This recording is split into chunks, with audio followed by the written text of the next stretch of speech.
IPSC name बताने वाले हैं। आईपीएससी नेम में सबसे पहले आपको बता दें कि इसमें देखिए कि क्या इसमें प्रीफिक्स क्या होता है, सफिक्स क्या होता है। सबसे पहले हम क्या करते हैं, सबसे पहले हम सबसे लंबा चेन जिसे हम बोलते हैं यानी पेरेंट्स चेन बोलते हैं। पेरेंट्स चेन के बाद जो आपका ब्रांचेज होती हैं उसे हम पेरेंट्स चेन को हम काउंट पहले से करते हैं, सबसे लंबा देखते हैं, फिर उसके बाद हम ब्रांचेज देखते हैं। अब ये ध्यान देना, और ये भी बात है कि ब्रांचेज देखेंगे जैसे CH3 CH2 ये आपका मान लो CH ये CH3 हो गया, ये CH हो गया। तो इसमें हम क्या करेंगे, ये ब्रांचेस क्या हो गया कि ये आपका ये हम ऐसे काउंट करेंगे, तो सीधा काउंट करेंगे, सबसे लंबा देखते हैं 1 2 3 4 ऐसे देखेंगे। फिर उसके बाद ये ब्रांचेस में आ जाता है, इसको काउंट नहीं करेंगे, इसको ब्रांच में काउंट करेंगे। ये भी शर्त है, इसको ब्रांच को जहां से आपका ये ब्रांच नजदीक पड़ेगा, सबसे लंबे चेन में ब्रांच जहां से ये नजदीक पड़ेगा उसी साइड से हम काउंट करते हैं।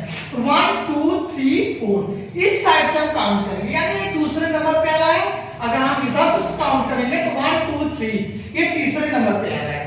तो अब हम क्या करेंगे, इसका मतलब जो सबसे नजदीक ब्रांच रहता है उसी साइड से हम काउंट करते हैं, ये क्लियर करना है। तो अब पहले ये देखिए कि सफिक्स क्या होता है, प्रीफिक्स क्या होता है। तो अब देखिए कि सफिक्स में क्या है, अब इसमें दिया गया है कि प्रीफिक्स में जैसे आपको हैलोजेनिक ग्रुप का आप पीरियोडिक टेबल में 17वें ग्रुप को आप हैलोजेनिक ग्रुप बोलते हैं। 17वां ग्रुप कौन सा होता है, जैसे आपका फ्लोरो क्लोरो ब्रोमो आयोडो, ये सब क्या है कि ये हैलोजेनिक ग्रुप में आता है। तो अब देखिए कि क्लोरीन है ना, उसमें ये है। तो अब हम आपको बता दें कि क्लोरीन ब्रोमीन आयोडीन ये क्या है कि आपका एक फंक्शनल ग्रुप है। फंक्शनल ग्रुप में क्या करेंगे कि अब इसमें प्रीफिक्स में रखते हैं। प्रीफिक्स में अब क्लोरीन को हम क्लोरो बोलेंगे, फिर ब्रोमीन को हम ब्रोमो बोलेंगे, फिर आयोडीन को हम आयोडो बोलेंगे। ये ध्यान देना, ये क्या होता है आपको प्रीफिक्स में ऐसे लिखा जाता है और सफिक्स इसका बनता नहीं है। इसका मतलब पहले हम इसको आप देखिए, इसका स्ट्रक्चर मान लो कि CH3 CH2 CH2 यानी कि Cl। अब इसको क्या करेंगे कि अब देखो ये क्लोरीन है तो इसको क्लोरो प्रीफिक्स में बोलते हैं। तो CH3 CH2 CH2 और Cl ये आपको लास्ट में आपका क्या है कि Cl जुड़ा है। तो इसमें हम क्या करते हैं दोस्तों, अब इसमें अभी देखिए कि इसमें क्या हो जाएगा कि ये 1 2 3 पहले आप क्या बोले हैं आपको, यानी कि क्लोरो, ये आपको क्लोरो बोले हैं तो इसमें क्या हो जाएगा, क्लोरो हो जाएगा क्लोरो। फिर इसके बाद अब क्या है, जितने कार्बन है उतने हम क्या करेंगे, उतने हम जोड़ देंगे। एक कार्बन के लिए मेथ जोड़ते हैं, 2 कार्बन के लिए एक, 3 कार्बन के लिए प्रो। तो अभी इसमें क्या हो जाएगा, क्लोरोप्रोपेन क्या बोलेंगे, क्लोरोप्रोपेन बोलेंगे। ऐसे क्या है कि 1 2 3 4 यानी कि ये 4 का मतलब 3 है। तो अब इसमें चौथे नंबर पे आपका ब्रोमीन पड़ रहा है।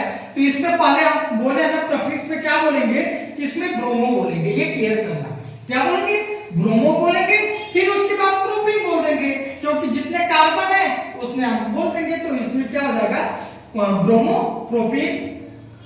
फिर इसी तरह आपका ये आई पड़ा, इसमें आई अगर है तो इसको हम क्या बोलेंगे, आयोडोप्रोपीन बोलेंगे। ये ध्यान देना। अब देखिए कि अब एल्कोहल में ये ध्यान देना, एल्कोहल आपका प्रीफिक्स में नहीं जोड़ा जाता है। एल्कोहल में क्या जोड़ा जाता है, आपको सफिक्स में जोड़ा जाता है। तो एल्कोहल में ऑल जोड़ा जाता है, और OL लास्ट में हम क्या जोड़ते हैं, OL जोड़ते हैं। जैसे आपका हो गया OL का मतलब जहां पे आपका कार्बन ग्रुप के साथ OL जुड़ा हो उसको क्या बोलेंगे, एल्कोहलिक ग्रुप बोलेंगे। जहां पे आपको क्या बोले हैं कि CH के साथ OH जुड़ा हो तो उसे हम क्या बोलेंगे, एल्कोहलिक ग्रुप बोलेंगे। जैसे क्या है कि CH3 CH2 CH2 ये क्लियर करना कि इसमें कितने कार्बन है, 3 कार्बन है, यानी कि कितना OH जुड़ा है, एक आपका OH जुड़ा है। तो इसका मतलब कि अगर OH जुड़ने के कारण हम इसको क्या बोलेंगे, एल्कोहलिक ग्रुप बोलेंगे। क्या बोलेंगे, एल्कोहलिक ग्रुप बोलेंगे। तो अब इसमें क्या बोलते हैं, आपको बताया ना कि इसमें हम लास्ट में, यानी सफिक्स मतलब क्या होता है, लास्ट में जो जोड़ते हैं उसे सफिक्स बोलते हैं। तो इसमें क्या बोलेंगे कि ऑल जोड़ना है हमको। तो 1 2 3 कार्बन के लिए हम क्या बोलेंगे, प्रोपेन बोलेंगे। अब प्रोपेन में लास्ट में ऑल जोड़ देंगे यानी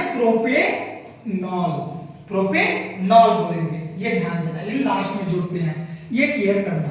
फिर इसी तरह अब देखो एल्डिहाइड में क्या करते हैं, एल्डिहाइड में अब ये सफिक्स इसका क्या बनता है, अल जोड़ते हैं। एल्डिहाइड में अल जोड़ते हैं। अब इसका पहचान क्या है कि जैसे आपका एल्डिहाइड में यानी सी आपका मान लो O डबल बॉन्ड रहे तो इसको ये H अगर जुड़ा हो तो इसको हम एल्डिहाइड ग्रुप बोलेंगे।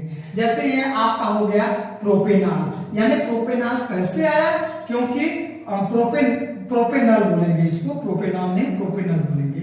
ये देखो जैसे क्या है कि 1 2 3 कार्बन के लिए क्या हो गया, एक प्रोपेन हो गया, फिर उसके बाद अल जोड़ेंगे तो ये क्या हो जाएगा, प्रोपेनॉल हो जाएगा। फिर इसी तरह आपको बता दें अब कीटोनिक ग्रुप, अब देखो कीटोनिक में क्या जोड़ेंगे, ONE जोड़ेंगे, लास्ट में आपके सफिक्स में ONE जोड़ेंगे। तो अब देखो ONE सफिक्स है ना, तो ये आपका ONE जुड़ा, इसका मतलब इसका पहचान क्या होगा कि इसमें आपका जैसे क्या है कि CH3 है, फिर C है, फिर CH3 है। तो अब इसमें क्या है कि ये डबल बॉन्ड O है, ये कार्बन के साथ, इसमें क्या है कि कार्बन के साथ आपका O जुड़ा हो, यानी कि इसको हम CO भी बोल सकते हैं, यानी अब ये क्या हो जाएगा, कीटोनिक ग्रुप में हो जाएगा। तो अब इसमें ONE जोड़ेंगे तो ये क्या हो जाएगा, एक कार्बन, 2 कार्बन, 3 कार्बन। 3 कार्बन के लिए प्रोपेन में यानी प्रोपेनॉल हो जाएगा। प्रोपेन और जोड़ने के लिए बोले हैं तो प्रोपेनॉल हो जाएगा।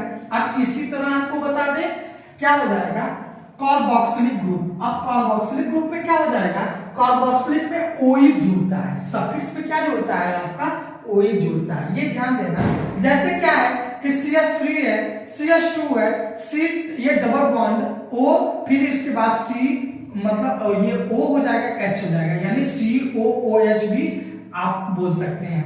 क्या बोलते हैं कार्बोक्सिलिक में, अगर जहां पे C double bond double O H रहे यानी COOH रहे तो इसको क्या बोलेंगे, कार्बोक्सिलिक बोलेंगे।